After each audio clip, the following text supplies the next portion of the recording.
Alright guys, today we're going to be extracting a Predator 420 from this generator. We got one over there, already torn apart.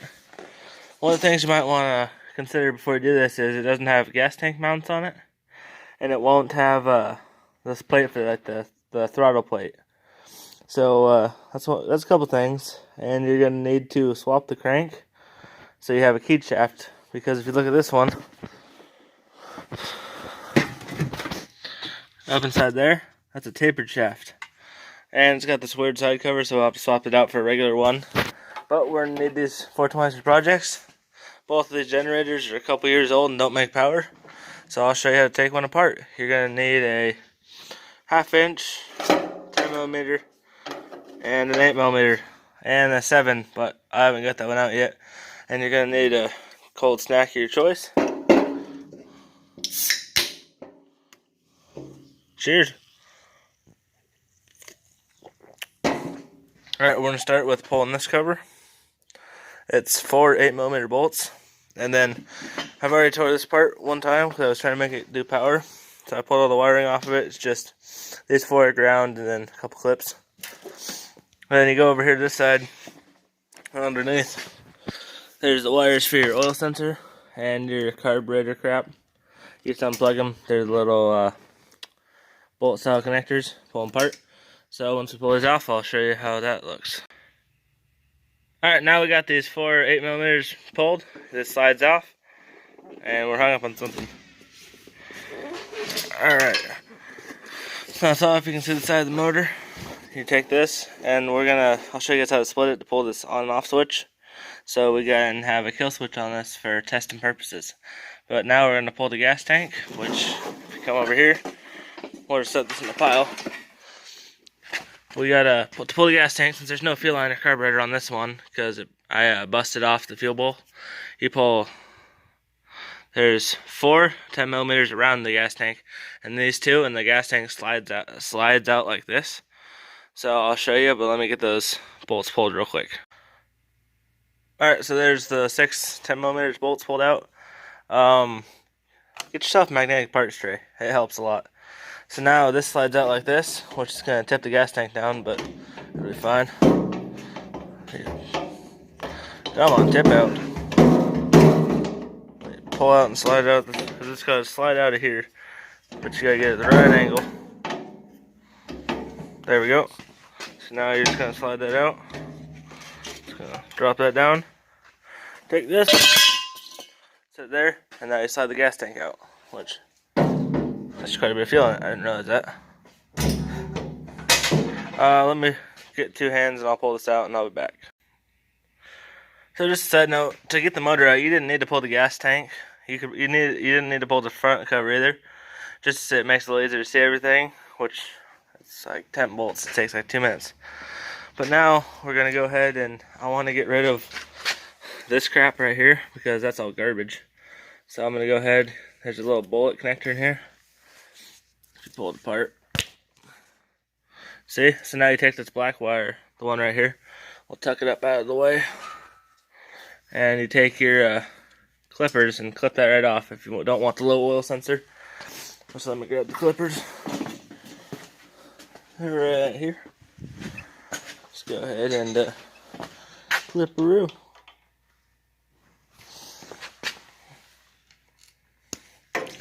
That's done. So now you take your 8mm and buzz this off. That just gets rid of all that crap so it doesn't want to run, you know why now. This is one thing that will not be going back on this build. And when I take this apart to pull the crank, I will pull the box out and tap the hole.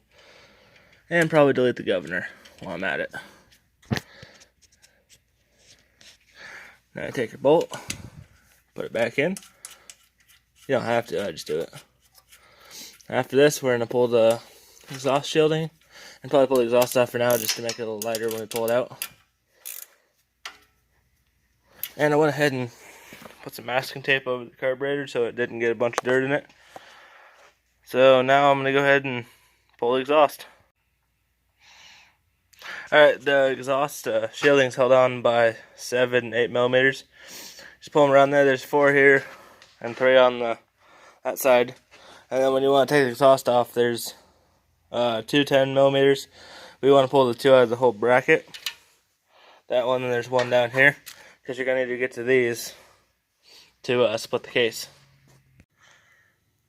Since now the 7 8 millimeters are gone, go ahead and pull these off, and we're going to put them in place over here in the pile.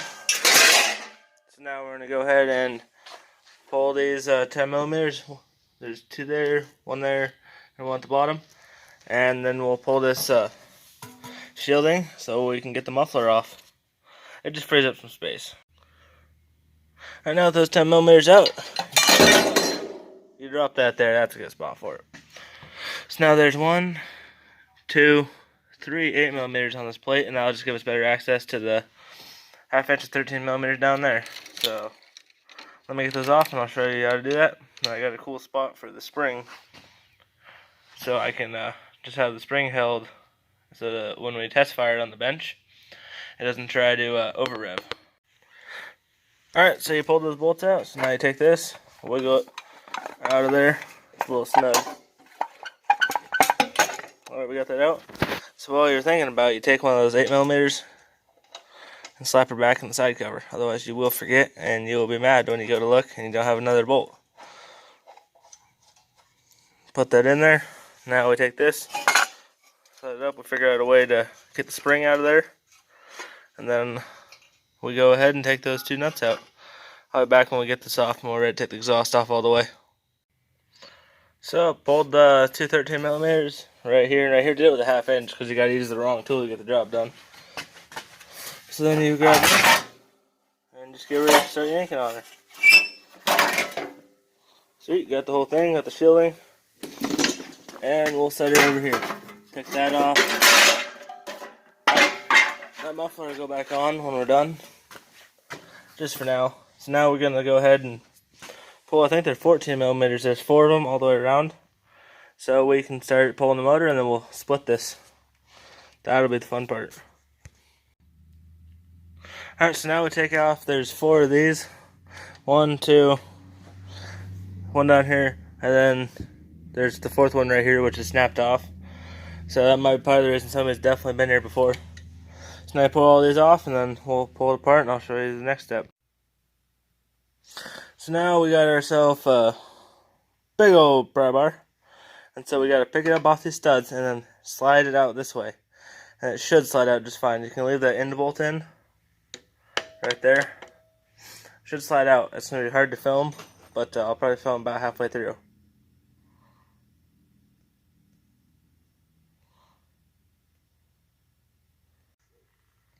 So start prying it apart. Now it's sliding right apart. We can drop it a little more. See, come right apart. It's kind of hard to do one-handed.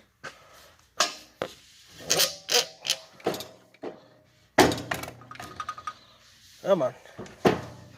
Alright, let me get this off real quick. It's hard to do one-handed. Alright, so it's off. It's on the ground there. Now I'm going to pick up the motor and set it on the ground and show you how to pull that whole section off. That'll be fun. So the easiest way I found to get this bolt out is take your oil filter wrench and put it around this. Especially if this is junk, then you do it. If it's not, then you have to find a different way. But you take your 9/16, you put it in cheater mode. Put your old boot up here. Put it down on there. And you pull. It loosens like a normal bolt, so you don't have to, it's not reverse threads, it's standard. Very tight, lefty loosey. Now you wing this thing out. And I'll show you the inside of it's threaded.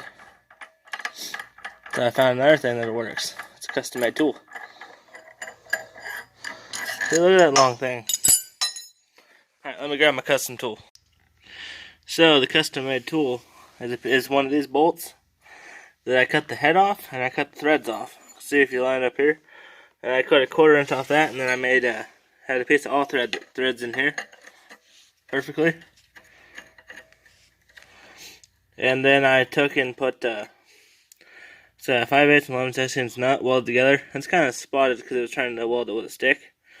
So you slide this piece, this one right here, you slide it inside the end of into there, because when it comes into contact, it sits right in there and pushes that out because it's on a tapered shaft, so it's press fitted. So you take this, send it all the way home, start this threaded. Takes 2 hands, and we'll get that all set up. And then start applying pressure. Once it starts getting tight, use the same oil filter wrench, but use it on the opposite side. And once it gets tight, you start tapping on it with a BFH.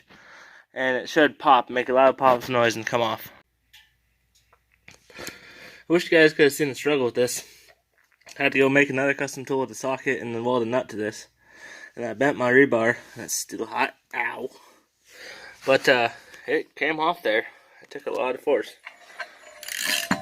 Here's the tool. It's mildly warm too. But so that's off, and so I'm gonna go ahead and end this video here, and I'll show you how to wire up a kill switch. But I'm pretty much out of storage. So here's how you get yourself a Predator 420 out of a 6500 watt generator. It's not that hard. It takes a little bit of time.